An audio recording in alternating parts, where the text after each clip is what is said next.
மக்களுக்கு இலவச கல்வி அளித்தவர் என்ற சமூக நீதிக்கு சொந்தக்காரர் அவர். பசும்பொன் என்ற சிறிய கிராமம் தேவர் என்ற உயர்ந்த மனிதரை உலகிற்கு அளித்து பெருமை சேர்த்து கொண்டது என்றால் அது மிகையாகாது. தன் வாழ்ந்த நாட்களிலேயே தமிழகத்தில் தனக்கென்ற வரலாறை படைத்தவர் ஐயா தேவர் மகனார். 1908 அக்டோபர் 30 உக்கிரபாண்டி தேவருக்கும் இந்திராணி அம்மையாருக்கும் மகனாக பிறந்தவர். 1924 தனக்கு ஏற்பட்ட உடல்நல குறைவால் பள்ளி படிப்பை தொடங்க முடியவில்லை. நேரம் கிடைக்கும் போதெல்லாம் புத்தகத்தை வாசித்து வந்தார். தமிழ் ஆங்கிலம் 2 மொழிகளிலும் சரளமாக பேசும் பேச்சாற்றலை பெற்றிருந்தார்.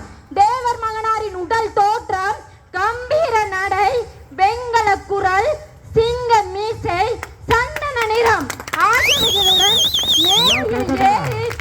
செந்தமிழில் பேச தொடங்கி பேச்சை முடிக்கும் போது அங்கிருந்த கோழையும் வீரனாகி விடுவானாம்.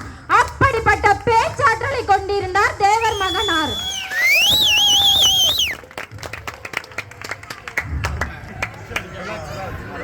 ஆவேசம்